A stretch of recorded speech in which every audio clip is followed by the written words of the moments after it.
Hey, my name's James Nicholson, and in this video, I'm going to talk about how you can buy prices at a steep discount. You see, house prices have been going down the beginning of this year and the end of last year. We've had some reports saying they're down, some saying they're up, but the likelihood is by the end of this year, house prices are going to have dropped. And so if you want to be a property investor, you're going to want to get deals now at that discounted rate. That will lock in some equity for you, so you've got that little bit more security should the market shift even further. Before we jump into this, make sure you subscribe to the channel and hit the bell. We're nearly at 5,000 subscribers. We need around 300 of you lovely people to subscribe in order to get there. Do like the video as well. That will help us get more views. That'll take you 2 seconds of your time. So why don't you do that right now? So let's talk about where you can get houses at a discount, because that's really what you need right now. And if you do that, and then you can add value to the property, then whatever happens with the market right now, you'll be okay. And that's what you've really got to be looking at, is houses where you can add value and you can get them at a good price to start with. What you don't want to be doing in this market is going and buying a new build property, which is at the top of the market, is overpriced anyway, and you'll lose a ton of money on that. So that's really important to understand.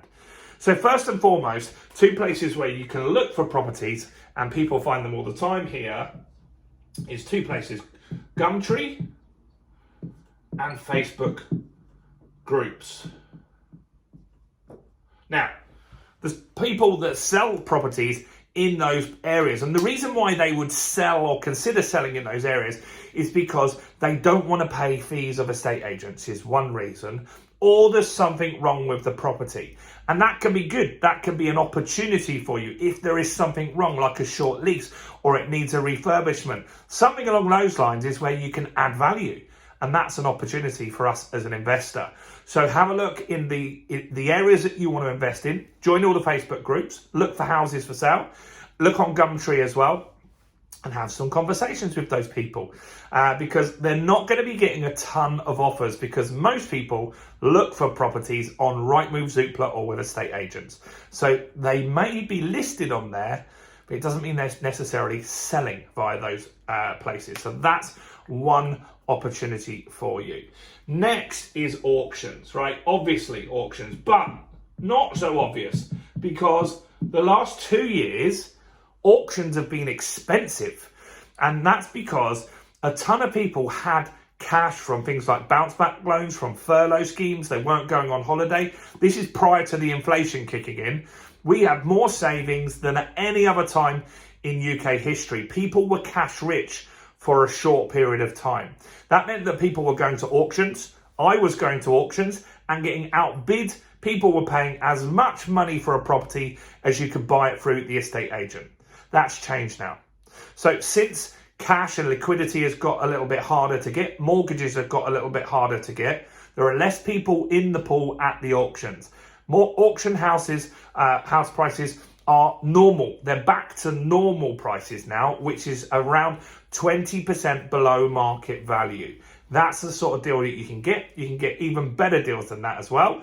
It just depends on which auction, what time, and if you're lucky that there's not lots of bidders in that auction. Maybe the auction house has done a bad marketing job. That's good for you. And so auctions are good. They're a great place to look for properties. Most of them will be 20% below market value, and they will be refurbished properties that you can refurbish and you can add value. So it's not unrealistic to say that you could buy 20% below market value and then add 10 to 15% in value, locking yourself in 20, 30, 40% in equity in that property. That happens all the time. So auctions are another great option for you. Next is to use a great strategy called BRRR. Kind of mentioned it there, but that's where you buy, you refurbish, you refinance, and you rent a property. If you can do that, that is going to be an absolute game changer for you, because that's when you're going to buy a property. It's going to be below market value because it's ugly. It needs a new kitchen. It needs a new bathroom. These are for sale with estate agents. Maybe not so much in Chelsea, but if you look in other areas, if I do, for example, a search in Doncaster, every 10th property is an opportunity for that. And any other northern town, or the Midlands, or even the Southwest, not so much in the Southeast. You don't get those opportunities because the house prices are higher. People normally do it up before they sell it. But up north, there are those opportunities for you. And that is a real great win for you. And so what you do is you buy it below market value, then you would refurbish it. So you put a new kitchen, new bathroom, new carpets, plastering, whatever is needed. But you need to be really efficient with the work that you do. Get a good builder, but at a good price. Then you're going to refurbish it. Then you're going to refinance it. So what you would do is you would then get a new mortgage on that property at the higher value. And then you'll rent that property out. Let me just show you the numbers on that, actually. So we bought a property. This is for my daughter, Georgia. I bought her a property at auction for 60k. I refurbed it for 12k. Spent about 3 grand on the legals and stuff. So we were in it for 75 grand. There or thereabouts. Not to the penny, but close enough, right? You get that. Then we got it revalued a few months later.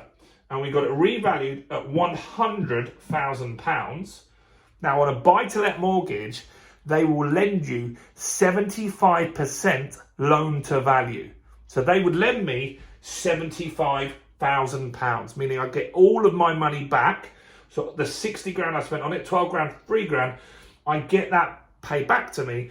And I've created 25% equity in that property. That stays in as my deposit on the property. So I get all of my money back, and then you can go and do a new deal.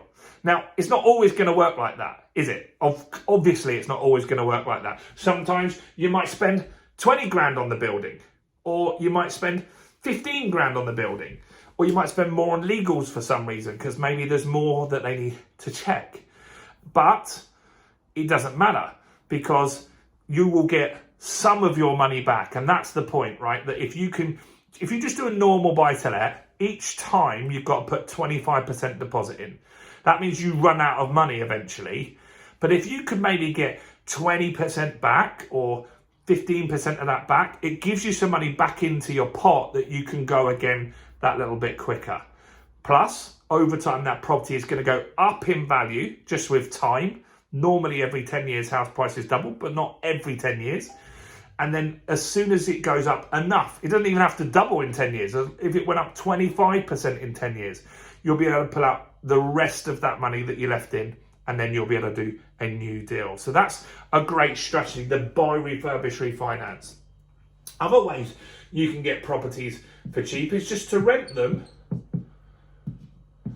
Rent to rent. And this is a strategy. I've got one of these in London where I run it as a serviced accommodation.